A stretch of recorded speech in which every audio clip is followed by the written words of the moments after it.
ce mercredi 21 février, j'aurai Crépuscule des Dieux dans le Quintet Plus. Ce dernier a hérité du numéro 16 dans les boîtes de départ, ce qui va constituer quand même un désavantage. Mais bon, il a montré qu'en 41,5, il était compétitif, étant donné qu'il s'était imposé du minimum à Deauville, battu par Lily Caféine, qui en plus depuis répété en terminant deuxième du prix Saunois, donc c'est quand même des lignes correctes.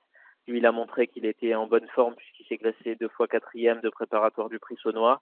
Tous les feux sont ouverts le concernant. On aurait préféré un meilleur numéro de corde, mais je pense qu'il sera tout de même compétitif. C'est un cheval qui a besoin d'avoir ses as pour galoper, donc s'il voyage en troisième épaisseur, ça devrait pas trop le déranger. Après, c'est sûr que dans les quintets, on aime faire le moins de chemin possible, donc on essaiera de faire pour le mieux. Guillaume le connaît très bien et on sait qu'il peut porter les 61,5 sans trop de problèmes puisque c'est un grand cheval.